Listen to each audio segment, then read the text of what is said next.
Digital साक्षरता पर किया गया कार्यशाला। भारतीय स्टेट बैंक राहे शाखा के द्वारा राहे में डिजिटल साक्षरता पर कार्यशाला आयोजित किया गया। कार्यशाला में महिला समूह के सदस्यों और ग्राहकों को ऑनलाइन बैंकिंग और यूपीआई से लेन देन करने के तरीकों को बताया गया। डिजिटल लेन देन से ग्राहकों की सुविधा को बताया गया। मौके पर बीडीओ हारून रशीद, क्षेत्रीय प्रबंधक विनोद कुमार सिंह, प्रबंधक क्षेत्रीय कार्यालय हेम झा, डिजिटल मित्र दीपक दफादार, शाखा प्रबंधक श्वेता मिश्रा, लालमोहन प्रजापति आदि मौजूद थे। इस दौरान सर्वोदय स्कूल के इंटरनेशनल कराटे चैंपियनशिप में द्वितीय स्थान प्राप्त करने वाले तथा सभी 17 बच्चों को मेडल देकर सम्मानित किया गया। सोना न्यूज राहे से विनोद बनर्जी की रिपोर्ट। आज राहे में कुछ आयोजन किया गया, ये डिजिटल को लेकर क्या है ये? सरकार और बैंक की ये सामूहिक प्रयास है कि हम गांव लेवल तक ये डिजिटल जो हमारा प्लेटफॉर्म उसको बढ़ावा दें, लोगों को डिजिटल की तरफ लाएं और डिजिटल के प्रति उसमें जागरूकता और सुरक्षा भी प्रदान करें। उनकी योजनाएं उनको बताना है, किस तरह से उसका आप यूज़ कर सकते हैं, किस तरह से आप सुरक्षित रह सकते हैं। इस कार्यक्रम को अभी आप जैसे देखे हैं कि हमारे बीडीओ साहब भी इसमें शरीक हुए हैं, सीओ साहब किसी कारणवश नहीं आए, तो प्रशासन के सहयोग से और हम लोग खुद गांव में जा करके डिजिटल के प्रति जागरूक कर रहे हैं, ताकि जितने भी लोग हैं गांव में या सेमी अर्बन एरिया में या शहर में, वो डिजिटल का भरपूर उपयोग करें और उसका फ़ायदा उठाएं। डिजिटल में कुछ फ्रॉड भी हो रहे हैं, उसको लेकर आपका क्या तैयारी है? फ्रॉड में 2-3 चीज़ें आती है। हर जगह इस तरह से गलत आदमी हैं। 2-3 बातें आपको ध्यान में रखनी पड़ेगी। एक, यदि कोई आपके पास पासवर्ड है, आप गाड़ी चलाते हैं कि आप किसी को दे देंगे तो गाड़ी लेकर के आपका निकल सकता है। तो डिजिटल में यदि आप एटीएम यूज़ कर रहे हैं, इंटरनेट बैंकिंग यूज़ कर रहे हैं, कोई दूसरा चीज़ यूज़ कर रहे हैं, तो उसका एक पासवर्ड होता है। तो पासवर्ड को पूरी सेक्रेसी के साथ आपको रखना पड़ेगा, किसी को नहीं बताने की ज़रूरत है। दूसरा, हमारे पास मोबाइल भी रहते हैं और जब आप कोई ट्रांजैक्शन करते हैं तो उसमें एक OTP मोबाइल पे जाता है और उस OTP को देखा जाता है कि लोग शेयर कर देते हैं। नहीं, बिल्कुल नहीं। आपको खुद यदि आप ट्रांजैक्शन कर रहे हैं, वो आपकी मोबाइल है, ट्रांजैक्शन के समय उस OTP का यूज़ करें।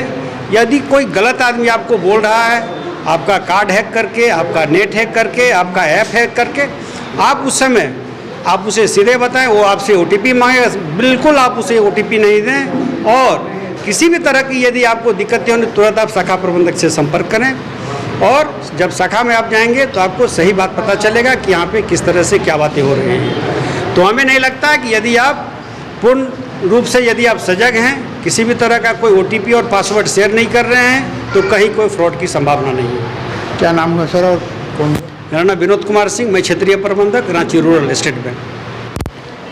आज मैडम यहाँ पर डिजिटल को लेकर यहाँ पर प्रोग्राम किया गया है और कुछ लाभुकों को भी दिया गया, 2 लाख का चेक भी दिया गया, तो ये किस तरह का? ये जो 2-2 लाख का चेक का जो क्लेम सेटल हुआ है, ये उसके नॉमिनी थे दोनों। एक जो हमारे कस्टमर थे, उनकी वाइफ का डेथ हुआ था, तो वो नॉमिनी थे, तो उनको उनके डेथ के बाद वो क्लेम सेटल हुआ। और जो दूसरे थे, उनकी मदर की डेथ के बाद में वो नॉमिनी थे, तो उसका क्लेम सेटल होकर के उनको मिला है। तो जितने भी यहाँ पर गांव के लोग हैं, गांव के लोग बैंक में जाते हैं, तो बहुत सारे इंश्योरेंस के बारे में उनको जानकारी नहीं रहती है, तो वो उसको कैसे जानकारी आप लोग? देखिए, इसके लिए ज़्यादातर लोगों का खाता है हमारे पास या हमारे CSP के पास है, तो ये हमारे से भी जानकारी मिलती है, CSP से भी जानकारी मिलती है, बैंक सखी भी हैं। हम लोग गांव में कैंप्स भी लगाते हैं, जैसे अभी इस महीने भी हम लोग और कुछ कैंप लगाएंगे। हमने आज भी कुछ 16-17 फॉर्म इकट्ठे किए हैं और अगले कैंप अब लगेंगे इस महीने में। लास्ट मंथ तो ये नहीं रहता है, बंद रहता है। हाँ, उसके बाद इस महीने हम और कैंप्स लगाएंगे और लोगों के फॉर्म कलेक्ट करेंगे और उनको किया जाएगा। जैसे 1 साल का तो इंश्योरेंस खाता खोलने के समय ही कर दिया जाता है जी, लेकिन उसके बाद जो उसका रनिंग है वो चालू नहीं रहता है गाँव में? नहीं, ऐसा नहीं है। देखिए, वो रनिंग इसलिए चालू नहीं रहता है क्योंकि जो मिनिमम बैलेंस कटना है, दोनों स्कीम मिला करके 436 रुपया और 20 रुपया, तो करीब 450 रुपया, 450 रुपया जितना उस अकाउंट में रहता है, तो वो ऑटो डेबिट होकर के वो रिन्यूअल होता रहता है कंटिन्यू।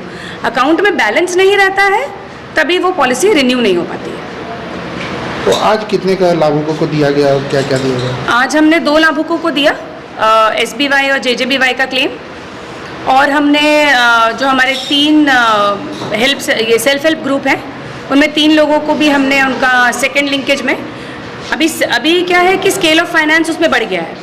पहले हम लोग फर्स्ट ईयर का जो लिंकेज में देते थे वो 1 लाख देते थे, अब हम लोग फर्स्ट लिंकेज में जो पहले साल का लिमिट है वो 1.5 लाख देते हैं, जो कि हम पहले सेकेंड लिंकेज में जो दिया करते, जो थर्ड लिंकेज में दिया करते थे वो अमाउंट अब हम लोग सेकेंड लिंकेज में ही दे रहे हैं। तो एक ये बताने का भी इससे था कि हम लोग अब वो स्केल ऑफ फाइनेंस को जो 3 लाख रुपया पहले मैक्सिमम मिलता था वो अब 6 लाख रुपया हो गया है। पहले साल में 1.5 लाख, सेकेंड लिंकेज में हम लोग 3 देते हैं, फिर उसके हिसाब से 4, 5 और मैक्सिमम 6 तक देते हैं। महिला समूह को लेकर आपका क्या तैयारी है? महिला समूह को लेकर के देखिए, आज 5 तारीख है, 5 एप्लीकेशंस हमने आज किए, 3 समितियाँ आई थी हम लोग, इसलिए 3 लोगों को दे पाए। तो आप ये सोचिए कि डेली बेसिस पर हम 1 या 2 प्रपोजल करते ही हैं इसका। और पिछले महीने भी हमको लगता है कि हम लोग 16 ग्रुप को दिए हैं और 30 लाख, करीब 30 से 35 लाख का हम लोग डिसबर्समेंट पिछले महीने भी किए हैं। इसको और बढ़ाएंगे।